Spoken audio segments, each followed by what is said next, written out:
आज का अपना टॉपिक होगा कंपटीशन, प्रतिस्पर्धा।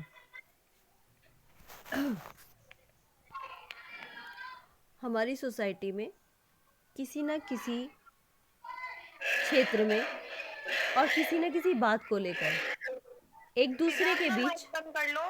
Competition okay. चलता ही रहता है, चाहे वो छोटी हो चाहे बड़ी हो।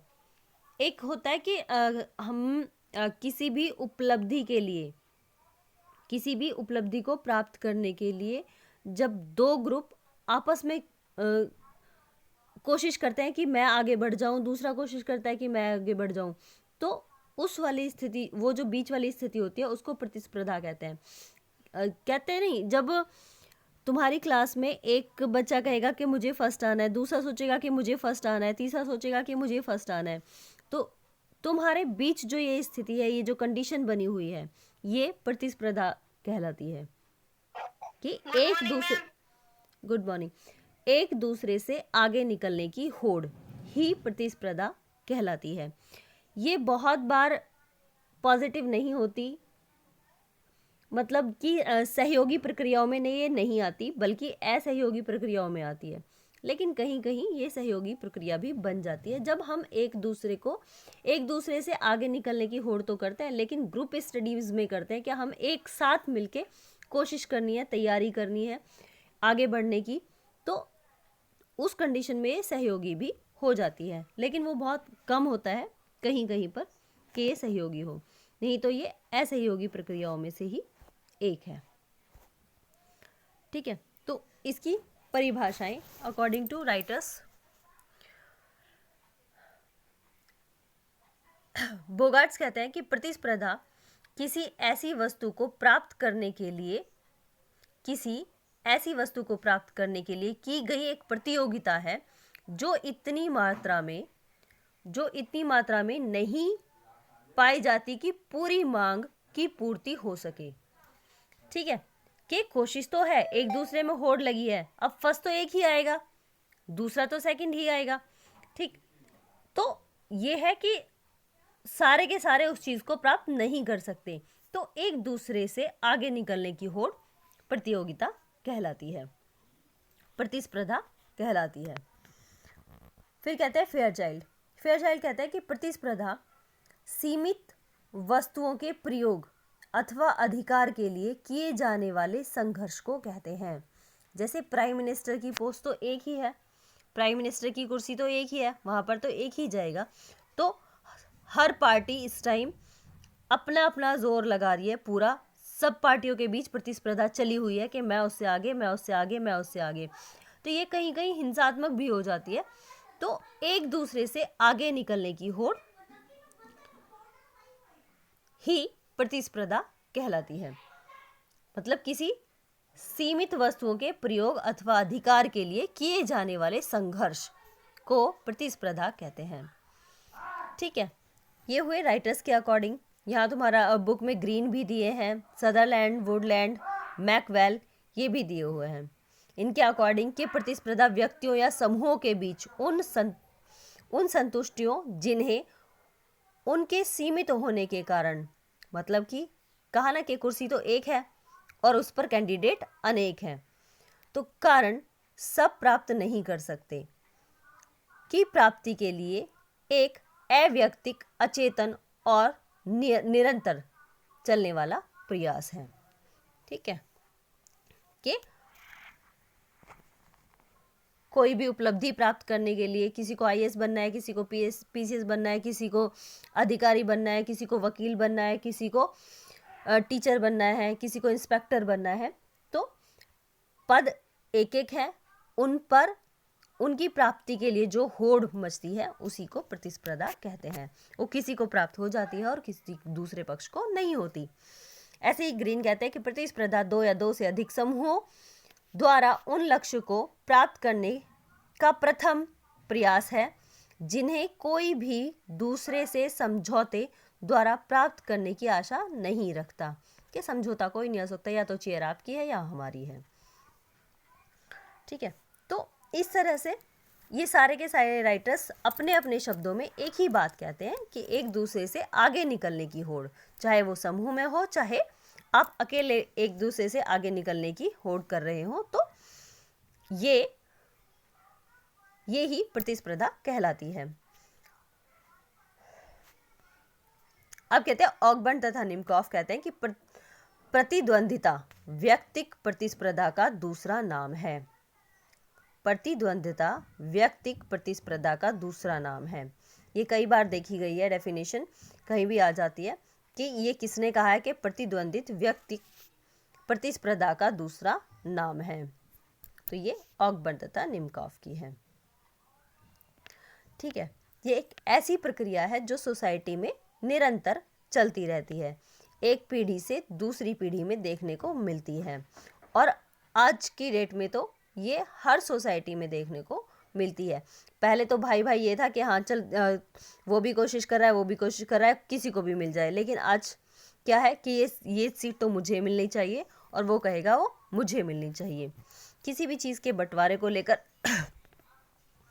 होड़ हो सकती है, किसी भी पद को लेकर हो सकती है, किसी भी ऐसी चीज़ को लेकर हो सकती है जिस तक आपका पहुंचना आसान नहीं है।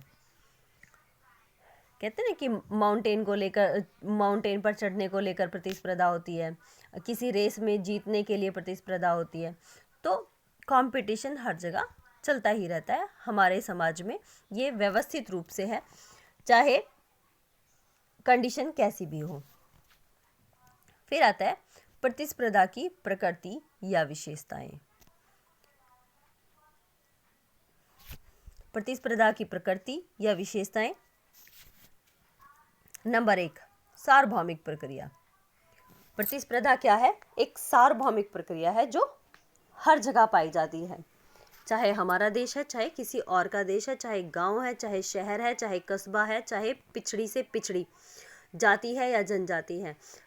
पिछड़ी से पिछड़ी जनजातियों में भी देखा होगा कि वहाँ पर बहुत तरह के कंपटीशन होते हैं कि ऊपर मटकी बांध देते हैं कि जो भी इसको तोड़ेगा तो वही विवाह करेगा, या फिर इस तरह के पराक्रम करने होते हैं कि एक दूसरे को हराना होता है और तब विवाह की अनुमति मिलती है, या फिर कोई अखाड़े में उतार देते हैं और अगर जो भी जीतेगा वही कबीले का राजा बनेगा। तो प्रतिस्पर्धा हर क्षेत्र में मिलती है, तो ये इसीलिए से कहा गया है कि एक सार्वभौमिक प्रक्रिया है। दूसरा है प्रतिस्पर्धा एक निरंतर प्रक्रिया है, बिल्कुल कंटिन्यू चलती रहती है समाज में, किसी ना किसी रूप में हमेशा समाज को आगे बढ़ाने का भी काम करती है, कि आगे बढ़ाने के लिए सहयोग सिद्ध होती है और ये निरंतर चलती है। पहला पॉइंट सार्वभौमिक प्रक्रिया है, दूसरा निरंतर प्रक्रिया है, तीसरा सर्वग्राही प्रक्रिया है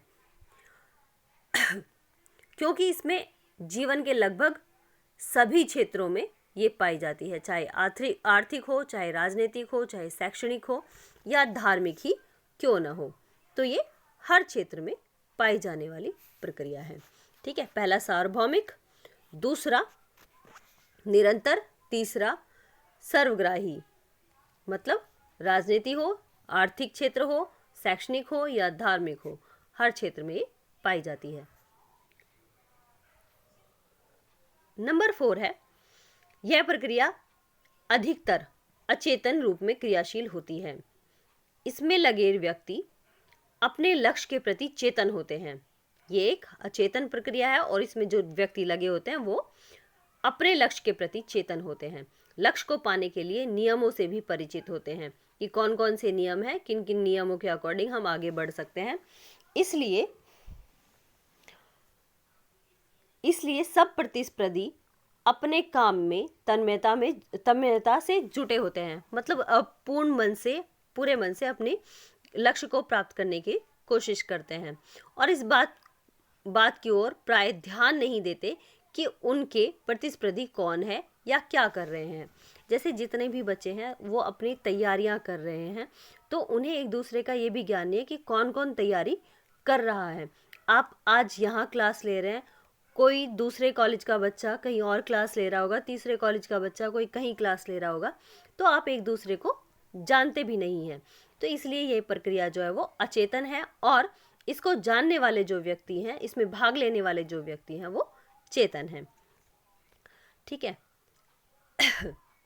फिर आता है कि जो ये चेतन प्रक्रिया है, अचेतन प्रक्रिया है, इसमें इसी के आधार पर प्रतिस्पर्धा की जो प्रक्रिया है वो अव्यक्तिक कही जाती है, कि जब व्यक्ति एक दूसरे को जानते नहीं हैं, पहचानते नहीं हैं, और इसमें व्यक्ति के लिए होड़ नहीं बल्कि पद को पाने के लिए होड़ होती है, क्योंकि प्रतिस्पर्धा लक्ष्य के प्रति है कि हमें वो पद पाना है। ठीक है। और सामाजिक संपर्क भी नहीं होता, और हम किसी को जानते भी नहीं है कि इस कंपटीशन में कौन कौन बैठता है। जैसे नेट का एग्ज़ाम होता है कि कौन कौन बैठ रहा है हमें नहीं पता है, किस किस ग्रुप से बैठ रहे हैं नहीं पता है। अभी तुम्हारा ग्रेजुएशन का एग्ज़ाम है, तभी भी आपको नहीं पता है कि पूरे यूपी में या फिर पूरे भारत में कौन कौन कहाँ कहाँ कैसे कैसे ग्रेजुएशन कर रहा है। तो इसी के आधार पर इसको अव्यक्तिक कहा गया है। फिर आता है कि सामाजिक संपर्क के बिना होने वाली प्रक्रिया है। ये इसी में इंक्लूड है कि कोई किसी को नहीं जानता है, इसीलिए सामाजिक संपर्क नहीं होता।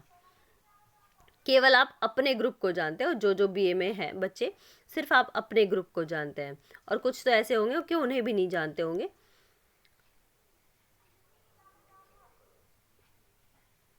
नंबर 7 है, प्रतिस्पर्धा का जन्म उस स्थिति में होता है जबकि जहाँ की लक्ष्य सीमित हो और इसकी प्रकृति के हो। उन्हें प्रतिस्पर्धी अलग अलग आपस में नहीं बांट सकते। यही कारण है कि प्रतिस्पर्धा की प्रक्रिया के सहयोगियों में कुछ को लक्ष्य की प्राप्ति हो जाती है और कुछ इससे वंचित हो जाते हैं। मैंने बताया ना कि सीट तो एक ही है, अब किस किस को मिल जाएगी, कौन कौन प्रधानमंत्री बन जाएगा, एक ही तो बनेगा, और दौड़ में बहुत सारे हैं।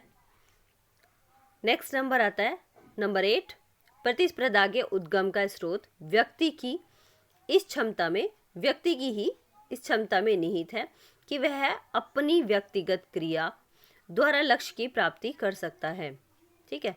जो हमारी व्यक्तिगत एबिलिटी है, हम उसको कितना बढ़ाते हैं, हम कितनी पढ़ाई करते हैं, दिन करते हैं, रात करते हैं, या कितना आगे बढ़ते हैं, तो व्यक्तिगत क्रिया द्वारा लक्ष्य की प्राप्ति कर सकता है।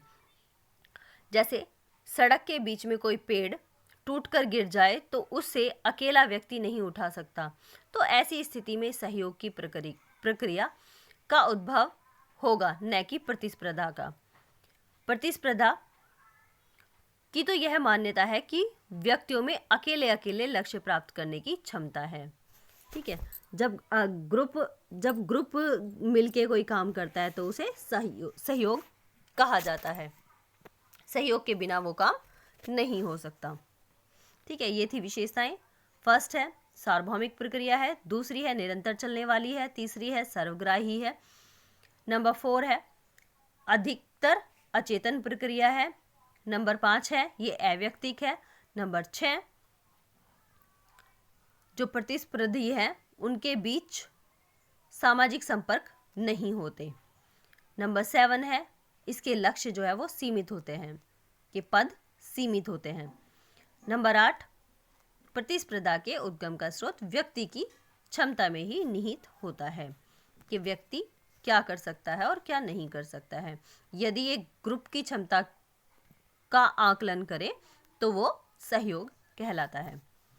अब आता है प्रतिस्पर्धा के स्वरूप।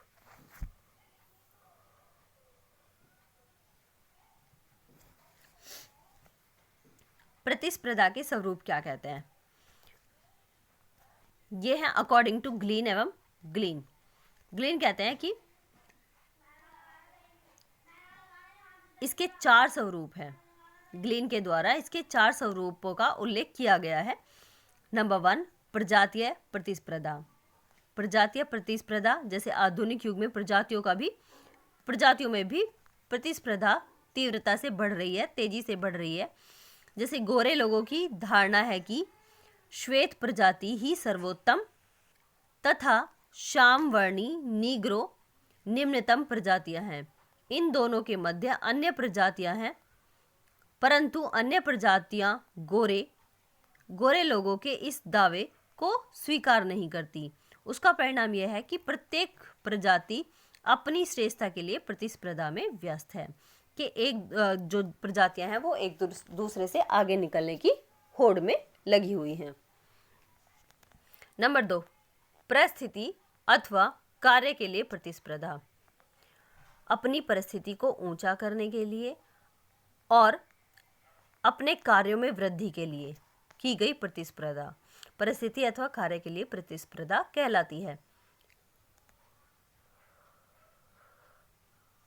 व्यक्ति सोसाइटी में अपने आप को ऊपर उठाने के लिए दिन रात पढ़ाई करते हैं, क्योंकि पढ़ाई करने से उनका स्टेटस ऊंचा हो जाता है। अभी आपने एक नाम सुना होगा रिसेंटली ओलंपिक में, नीरज चोपड़ा। उन्हें कोई जानता भी नहीं था अपने स्तर पर जब वो तैयारी कर रहे थे, लेकिन जैसे ही उन्होंने गोल्ड जीता तो उनसे पूरा का पूरा देश, वो किसी को नहीं जानते लेकिन उन्हें पूरा देश जानता है। तो इस तरह से किसी की भी कोई भी नीचे से और ऊपर जा सकता है। ठीक है, तो इस तरह से परिस्थिति अथवा कार्य के लिए प्रतिस्पर्धा।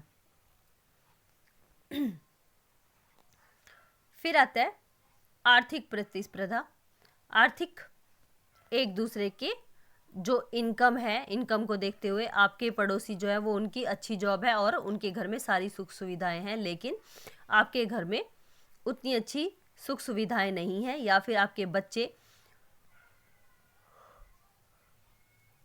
एक परिवार के बच्चे सरकारी स्कूल में जाते हैं, एक परिवार के बच्चे प्राइवेट स्कूल में जाते हैं, एक के बस में बैठकर जाते हैं, एक के पैदल जाते हैं। तो उन चीज़ों का भी फर्क पड़ता है, किससे? आर्थिक प्रतिस्पर्धा से, कि अगर हमारी इनकम भी अच्छी हो जाएगी तो हमारे बच्चे भी अच्छे स्कूल में जा पाएंगे या फिर अच्छी शिक्षा ग्रहण कर पाएंगे। अच्छी शिक्षा का लॉजिक तो ये नहीं है कि गवर्नमेंट स्कूल में अच्छी शिक्षा नहीं होती, गवर्नमेंट स्कूल में भी अच्छी शिक्षा होती है, लेकिन वो एक प्रेस्टीज का सवाल बना दिया गया है आज, क्योंकि वहाँ पर भी जो टीचर्स आते हैं वो बीएड, टेट, सुपर टेट वो सब निकाल कर आते हैं, लेकिन जो प्रेस्टीज वाली बात है बस वही लिंक करती है प्राइवेट और गवर्नमेंट स्कूल्स को। फिर क्या आता है नंबर 4, सांस्कृतिक प्रतिस्पर्धा।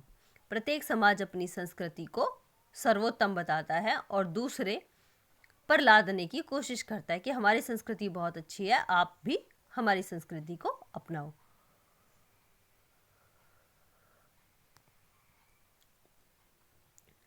तो ये थी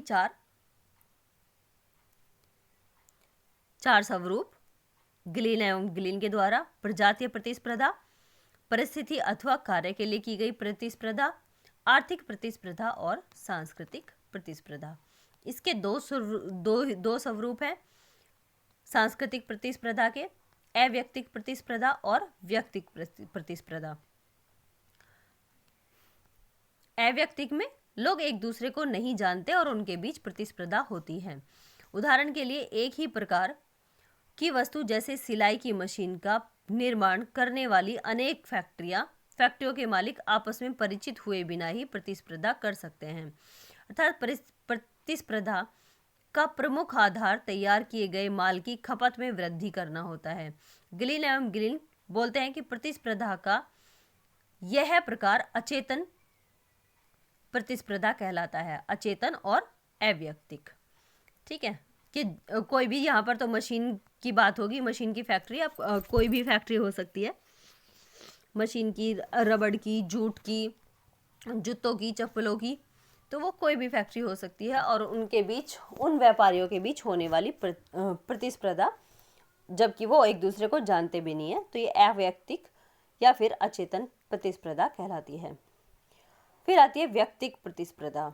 सांस्कृतिक में अव्यक्तिक और व्यक्तिक प्रतिस्पर्धा। इस प्रकार की प्रतिस्पर्धा को गिलिन तथा गिलिन कहता है कि ये एक चेतन प्रतिस्पर्धा है जिसमें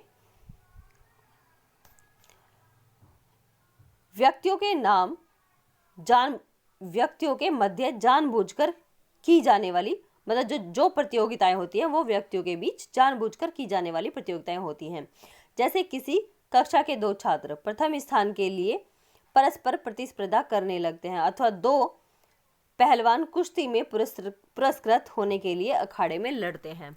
ठीक है, जो थोड़ी सी समझने वाली बात है इसमें कि अव्यक्तिक प्रतिस्पर्धा क्या है कि जिसमें व्यक्ति बिना एक दूसरे को देखे, बिना एक दूसरे को जाने, एक दूसरे के बीच अपने काम को लेकर प्रतिस्पर्धा उनके बीच होती है, एक दूसरे से आगे बढ़ने की। कि एक पार्ले जी के बिस्किट हैं और दूसरे ही पार्ले जी के एडवांस बिस्किट हैं, तो वो एक दूसरे से कंपटीशन हो जाएगा। अभी यहाँ पर दंत कांति आया तो कोलगेट वालों ने भी अपने प्रोडक्ट के साथ कोलगेट वेद शक्ति लगा दिया, तो जैसे वो हिंदुस्तानी नाम लगे और हिंदुस्तान में अच्छे से बिक सके। क्योंकि हर कोई तो ये नहीं देखता कि ये कंपनी कहाँ की है, भारत की है या बाहर की है, सब किसके पीछे है, अधिकतर जो रामदेव ने बनाई है दंत कांति। तो इस तरह से वो एक दूसरे को जानते भी नहीं है, लेकिन एक दूसरे से आगे निकलने की होड़ जो है वो अव्यक्तिक प्रतिस्पर्धा कहलाती है। ठीक है, चाहे च्यवनप्राश की कंपनी हो, चाहे किसी और प्रोडक्ट की हो, बहुत सारे जितने भी प्रोडक्ट्स हम यूज़ करते हैं वो सब। अमूल दूध पीता है इंडिया, क्या कोई किसी को जानता है? या फिर वो जो कॉम्पिटिटर हैं, जो दूसरी कंपनीज हैं दूध बनाने वाली, क्या वो उनको आपस में जानती है? नहीं, केवल उन्हें एक दूसरे से आगे निकलने की जो होड़ है उसके लिए प्रतिस्पर्धा करते हैं। तो ये प्रतिस्पर्धा अव्यक्तिक प्रतिस्पर्धा कहलाती है और अचेतन प्रतिस्पर्धा कहलाती है। मेरे हिसाब से तो क्लियर हो गया होगा। फिर आता है कि व्यक्तिक प्रतिस्पर्धा। जो व्यक्तिक है उसको चेतन प्रक्रिया प्रतिस्पर्धा कहा जाता है। व्यक्तिक प्रतिस्पर्धा और चेतन प्रतिस्पर्धा, जहां पर कि दो छात्र हैं, वो आपस में एक दूसरे को जानते हैं, तो वो प्रथम स्थान को लेकर आपस में कॉम्पिटिटर बने हुए हैं, या फिर अखाड़े में जो व्यक्ति लड़ रहे हैं, या फिर फील्ड में जो टीम एक दूसरे के सामने है, वो एक दूसरे को जानते हैं और वो अपना अपना मैच जीतने के लिए एक दूसरे के साथ संघर्ष कर रहे हैं, या फिर प्रतियोगिता कर रहे हैं, या फिर प्रतिस्पर्धा कर रहे हैं। कंपटीशन के बीच चला हुआ है। ठीक है, तो ये हो गया अव्यक्तिक प्रतिस्पर्धा और व्यक्तिक प्रतिस्पर्धा। ये स्वरूप थे अकॉर्डिंग टू ग्लीन एवं ग्लीन। यहाँ पर तुम्हारी बुक में सहयोग तथा संघर्ष में अंतर दिए हुए हैं, ये ऑलरेडी मैं बता चुकी। अब आते हैं प्रतिस्पर्धा एवं संघर्ष में अंतर। प्रतिस्पर्धा और संघर्ष में अंतर कौन कौन से हैं? फर्स्ट पॉइंट है कि प्रतिस्पर्धा अधिकांश अचेतन प्रक्रिया है, जबकि संघर्ष जो है वो चेतन प्रक्रिया है। प्रतिस्पर्धा अचेतन और संघर्ष चेतन प्रक्रिया है। ठीक है,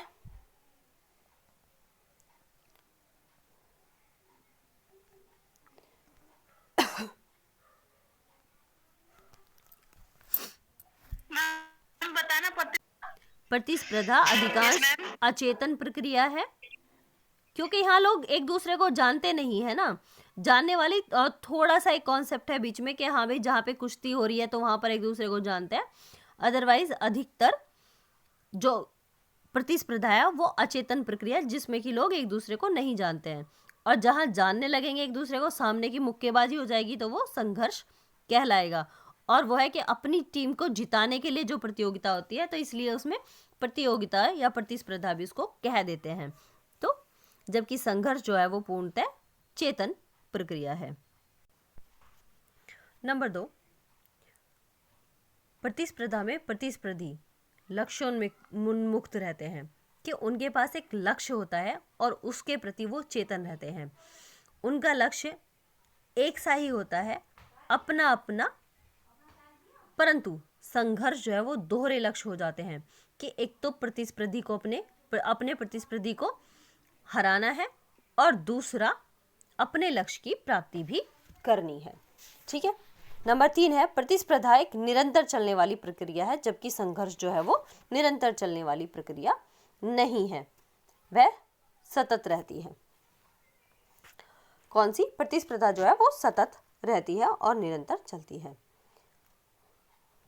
नेक्स्ट आता है कि प्रतिस्पर्धा सदैव नियमों के अंतर्गत घटित होती है, जबकि संघर्ष में नियमों का पालन कई बार नहीं होता और अपने लक्ष्य को प्राप्त करने के लिए वो प्रतिस्पर्धी को नुकसान भी पहुंचा सकता है। ठीक है, तो उसको उस कंडीशन में संघर्ष कहेंगे। नेक्स्ट आता है प्रतिस्पर्धा में हिंसा के लिए कोई स्थान नहीं होता। प्रतिस्पर्धा में हिंसा का तत्व सम्मिलित होते ही वह संघर्ष का रूप ले लेती है। जैसे आप देखते होंगे कोई क्रिकेट टीम है, जब खेलने जाते हैं तो वो आपस में पहले हाथ मिलाते हैं, चीयर करते हैं, तब टॉस खेलते हैं और उसके बाद हार जीत किसी के साथ भी हो उसके बाद वो गले मिलते हैं और तब अपने पवेलियन लौट जाते हैं। तो वो प्रतिस्पर्धा होती है। लेकिन जहाँ वो आपस में झगड़ना शुरू कर देते हैं तो वो संघर्ष का रूप ले लेता है और ना कि वो प्रतियोगिता रह जाता। नेक्स्ट आता है प्रतिस्पर्धा अव्यक्तिक है जबकि संघर्ष व्यक्तिक है। फिर आता है प्रतिस्पर्धा एक नियंत्रित प्रक्रिया है। प्राय प्रतिस्पर्धा में निर्णायकों की भूमिका होती है कि कौन फर्स्ट है, कौन सेकंड है, कौन थर्ड है, वो सारी बात, या फिर कौन सी टीम जीती या कौन सा बंदा जीता या कौन सा हारा, वो सब निर्णायक मंडल ही करते हैं। जबकि संघर्ष जो है वो हमेशा अनियंत्रित होता है। नेक्स्ट है परिणाम की दृष्टि से देखें तो प्रतिस्पर्धा समाज के लिए प्राय लाभकारी होती है। प्रतिस्पर्धा से लोगों को अधिकतर जैसे पद प्राप्ति, प्रतिष्ठा प्राप्ति और या फिर आगे बढ़ने की प्रेरणा जो है वो मिलती है। जबकि संघर्ष से दोनों ही पक्षों को कोई लाभ नहीं होता, अपितु हानिकारक इसके परिणाम होते हैं, दुखकारी इसके परिणाम होते हैं। ठीक है, तो ये सारी की सारी जो भी परिभाषाएं हैं, कोई भी स्वरूप है या फिर विशेषताएं हैं, ये सारी की सारी क्लियर करती हैं कि प्रतिस्पर्धा एक जो सोसाइटी के लिए है अच्छी है, जबकि संघर्ष समाज के लिए इतना अच्छा, इतना लाभकारी नहीं है।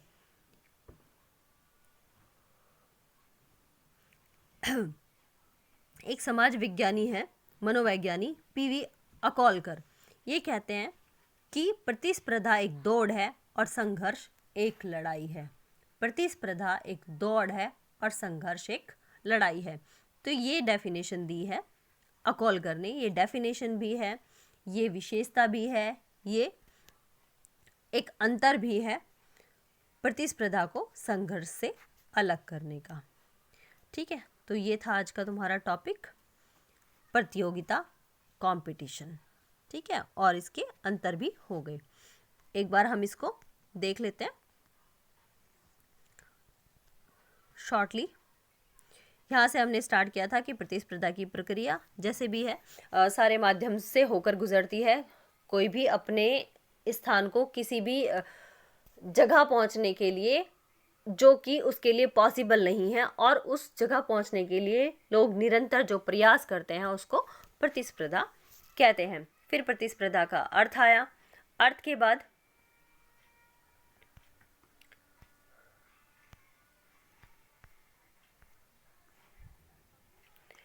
बाद डेफिनेशंस आई इसकी।